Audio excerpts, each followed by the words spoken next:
نصلي ونسلم على رسول الكريم اما بعد فاعوذ باللہ من الشیطان الرجیم بسم اللہ الرحمن الرحیم درود پاک پڑھیں اللہم صلی علی سیدنا شفیعنا نبینا مولانا محمد مبارک وسلم صلاۃ و سلام علیک یا رسول اللہ وسلم علیک یا حبیب اللہ۔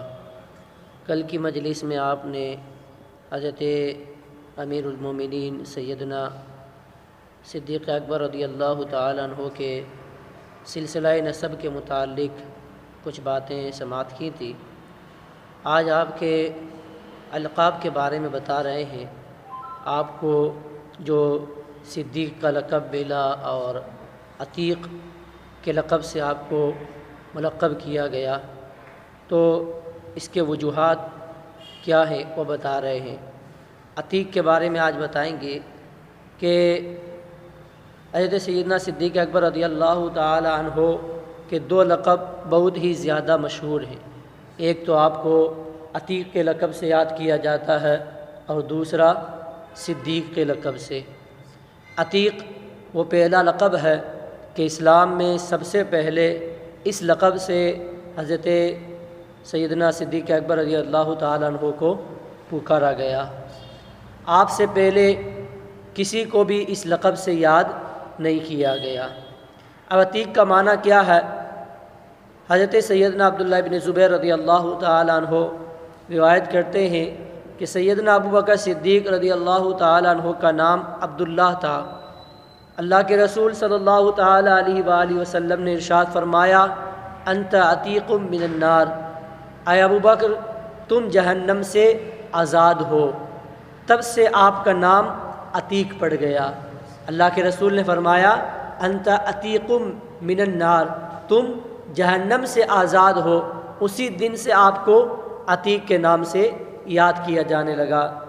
حضرت سیدہ ام المومنین عائشہ صدیقہ رضی اللہ تعالی عنہا جو آپ کی شہزادی ہیں، فرماتی ہیں کہ میں ایک دن اپنے گھر میں تھی، اللہ کے رسول صلی اللہ تعالی علیہ وسلم اور صحابہ کرام رضوان اللہ تعالی علیہ مجمعین بھی تشریف فرما تھے۔ میرے اور ان کے مابین چارپائی رکھی ہوئی تھی۔ اچانک میرے والد گرامی حضرت ابوبکر صدیق تشریف لائے تو اللہ کے رسول صلی اللہ تعالی علیہ وسلم نے ان کی طرف دیکھ کر اپنے صحابہ سے ارشاد فرمایا، من اراد ان ينظر الى عتیق من النار فلینظر الى ابی بکر۔ اللہ کے رسول نے ارشاد فرمایا کہ جسے جہنم سے آزاد شخص کو دیکھنا ہو وہ ابو بکر کو دیکھ لے۔ جو یہ دیکھنا چاہتا ہے کہ دنیا میں اللہ تعالیٰ نے جہنم سے آزاد کر دیا ہے کسی کو، تو وہ ابو بکر کو دیکھ لے۔ اس کے بعد سے ہی آپ کو عتیق کے نام سے پکارا جانے لگا۔ ایک روایت یہ ہے، حضرت سیدنا امام احمد بن حنبل اور دیگر فقہائے کرام فرماتے ہیں، انما سمی عتیقا لحسن وجہہ، یعنی حضرت ابوبکر صدیق کو چہرے کے حسن و جمال کی وجہ سے عتیق کہا جاتا ہے۔ یہ طبرانی نے حضرت سیدنا عبداللہ بن عباس رضی اللہ تعالیٰ عنہ سے بھی روایت کی ہے کہ حضرت ابوبکر صدیق کو چہرے کے حسن و جمال کی وجہ سے عتیق کہا جاتا ہے، یعنی اللہ تعالیٰ نے آپ کو بہت ہی خوبصورت بنایا تھا، بہت ہی حسن و جمال عطا فرمایا تھا، تو اسی حسن و جمال کی وجہ سے آپ کو عتیق کے لقب سے یاد کیا جاتا ہے۔ اور حضرت سیدنا زبیر بن بکار رضی اللہ تعالیٰ عنہ اور ان کے ساتھ ایک پوری جماعت یہ روایت کرتی ہے کہ حسب و نسب کی پاکیزگی کی وجہ سے آپ کو عتیق کہا جاتا ہے، کیونکہ آپ کا کل آپ نے ان کا سلسلہ نسب سنا تھا کہ کتنا پاکیزہ سلسلہ نسب ہے، تو آپ کے سلسلہ نسب کے متعلق یہ فرمایا گیا کہ آپ کو عتیق اس لیے پکارا جاتا ہے کہ آپ کے نسب کے اندر کوئی خرابی نہیں تھی، آپ کے پورے نسب کے اندر کوئی خرابی اور کوئی کمزوری نہیں تھی، کہ ایسی خرابی نہیں تھی اور ایسی کمزوری نہیں تھی کہ جس کی وجہ سے آپ پر کوئی عیب لگایا جائے، جس کی وجہ سے آپ پر کوئی نقص لگایا جائے، عیب لگایا جائے، تو ایسی آپ کے پورے نسب کے اندر کمزوری اور کوئی بھی جو ہے عیب کی بات نہیں تھی، جس کی وجہ سے آپ کو عتیق کہا جاتا ہے۔ اور ایک روایت یہ ہے کہ پہلے آپ کا نام آپ کے والد گرامی نے عتیق رکھا، بعد میں اب آپ کو عبداللہ کہا جانے لگا۔ اور حضرت سیدنا عبد الرحمن ابن قاسم رضی اللہ تعالیٰ عنہ روایت کرتے ہیں کہ سیدہ عائشہ صدیقہ رضی اللہ تعالیٰ عنہا سے پوچھا گیا کہ آپ کے والد گرامی ابو بکر کا نام کیا ہے؟ تو سیدہ نے فرمایا عبداللہ۔ اور پھر عرض کیا گیا کہ لوگ آپ کو عتیق کیوں کہتے ہیں؟ فرمایا میرے دادا ابو قحافہ کے 3 بچے تھے، آپ نے ان کے نام عتیق، معیتق اور معتق، یہ 3 نام رکھے تھے، یعنی تینوں کے ایک جیسے اور ایک ہی ہم معنی نام رکھے گئے تھے۔ تو اس سے یہ پتہ چلا کہ عتیق آپ کے والد گرامی نے بھی آپ کا نام رکھا تھا۔ حضرت سیدنا ابو طلحہ رضی اللہ تعالیٰ عنہ سے پوچھا گیا کہ سیدنا ابو بکر صدیق کو عتیق کیوں کہا جاتا ہے؟ تو آپ نے فرمایا کہ آپ کی والدہ کا کوئی بچہ زندہ نہیں رہتا تھا، یعنی بچے ہوتے تھے اور انتقال ہو جاتا تھا، بچے ہوتے تھے اور انتقال ہو جاتا تھا، کوئی بچہ زندہ نہیں رہتا تھا۔ جب آپ کی والدہ نے آپ کو جنم دیا تو آپ کو لے کر کعبۃ اللہ شریف گئی اور گڑ گڑا کر اللہ کی بارگاہ میں یوں دعا مانگی، اے میرے پروردگار، اگر میرا یہ بیٹا موت سے آزاد ہے تو تو یہ مجھے عطا فرما دے۔ اس کے بعد آپ کو عتیق کہا جانے لگا۔ عتیق کا ایک معنی ہوتا ہے آزاد، یعنی جہنم سے آزاد، موت سے آزاد، اس طرح سے جو ہے آزاد کے معنی میں یہ آپ کا نام آتا ہے۔ حضرت سیدہ عائشہ صدیقہ فرماتی ہے کہ آپ رضی اللہ تعالیٰ عنہ کا نام آپ کے گھر والوں نے رکھا، وہ عبداللہ ابن عثمان ہے، لیکن اس پر عتیق نام غالب آ گیا۔ تو یہ کئی وجوہات ہیں کہ بعض روایت کرتے ہیں کہ آپ کے والد گرامی نے نام رکھا، بعض کہتے ہیں آپ کی والدہ نے نام رکھا، بعض کہتے ہیں اس حدیث پاک کو لے کر کہ اللہ کے رسول نے فرمایا کہ اللہ نے آپ کو جہنم سے آزاد کر دیا ہے، اور ایک حدیث پاک میں یہ کہ سرکار نے فرمایا جس کو جہنم سے آزاد شخص کو دیکھنا ہو وہ ابو بکر کو دیکھے۔ یہ تمام روایتیں ہیں الگ الگ عتیق نام پڑ جانے کی وجوہات۔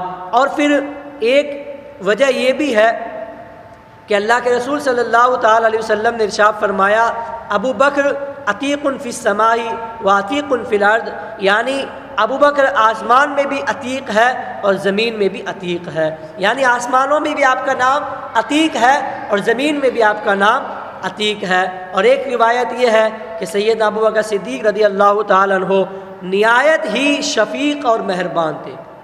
حضرت ابو بکر صدیق بہت ہی مہربان تھے، بہت ہی شفیق تھے، اور حضرت سیدنا بلال حبشی رضی اللہ تعالیٰ عنہ کو ان کے آقا کے ظلم و ستم اور ان کے علاوہ دیگر کئی مسلمانوں کو کفار کے ظلم و ستم کی وجہ سے انہوں نے خرید کر آزاد کیا تھا۔ حضرت بلال حبشی کو خرید کر کس نے آزاد کیا تھا؟ وہ حضرت ابو بکر صدیق نے آزاد کیا تھا، اپنا مال لگا کر ان غلاموں کو ان کے بے رحم اور ظالم آقاؤں سے آزاد کروا کر ان کو اللہ کی رضا کے لیے انہوں نے آزاد کروایا، اس لیے لوگ آپ کو عتیق کہا کرتے تھے۔ اور اب یہ کئی باتیں آپ نے سماعت کی کہ آپ کو عتیق کیوں کہا جاتا ہے، یہ تمام الگ الگ روایتیں ہیں۔ کوئی یہ نہ سمجھے کہ جو ہے عتیق کہنے کی وجہ سے اتنی روایتیں کیوں ہو گئی، اب ان میں کون سی صحیح ہے کون سی غلط ہے، ہم کیسے فیصلہ کریں؟ تو اس کا جواب یہ ہے کہ تمام کی تمام روایتیں اپنی اپنی جگہوں پر صحیح ہیں، سب کی سب روایتیں اپنی اپنی جگہ پر درست ہیں، اور ان تمام کی وجہ سے الگ الگ جو ہے کئی احادیث میں حضور نے ان کو عتیق کہا، کسی جگہ پر ان کی والدہ نے کہا، کسی جگہ پر ان کی شہزادی حضرت سیدہ عائشہ نے کہا، کسی وجہ سے صحابہ نے پکارا، کسی وجہ سے ان کے والد نے پکارا۔ تو ان تمام وجوہات کی بنا پر غلبہ اسماء کی وجہ سے، یعنی کئی لوگوں نے آپ کو عتیق کے نام سے پکارا، تو یہ تمام ناموں پر آپ کا نام غالب آ گیا۔ ایک وجہ سے آپ دیکھیں گے یہ تمام کی تمام روایتیں درست ہیں، تمام کی تمام روایتیں صحیح ہیں، ان میں کوئی بھی تضاد نہیں ہے، اور کوئی بھی یہ نہیں کہہ سکتا کہ آپس میں یہ تمام روایتیں ٹکرا رہی ہیں۔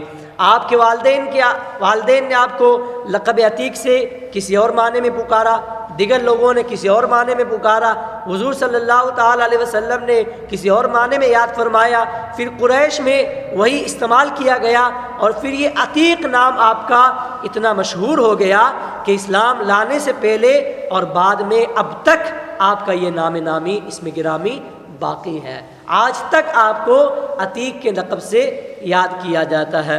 لہٰذا مختلف معنی کے اعتبار سے تمام کا آپ کو عتیق پکارنا یہ درست ہے۔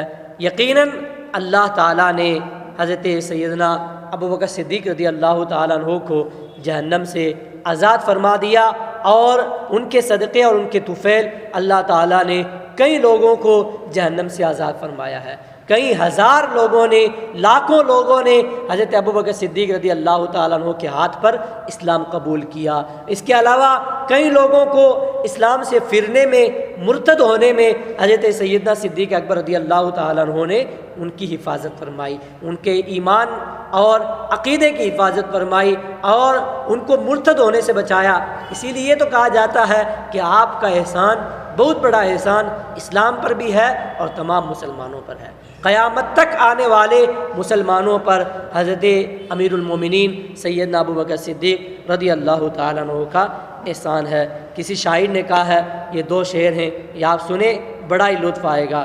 ارشاد فرماتے ہیں، یقیناً منبع خوف خدا صدیق اکبر ہے، یقیناً منبع خوف خدا صدیق اکبر ہے، حقیقی عاشق خیر الورا صدیق اکبر ہے، نہایت متقی و پارسا صدیق اکبر ہے، نہایت متقی و پارسا صدیق اکبر ہے، تقی ہے بلکہ شاہ اتقیاء صدیق اکبر ہے، تقی ہے بلکہ شاہ اتقیاء صدیق اکبر ہے۔ یہ آسان اشعار ہیں، ان کے معنی آپ کو معلوم ہی ہے، اور میں نے جو ہے جمعہ کی مجلس کے اندر بھی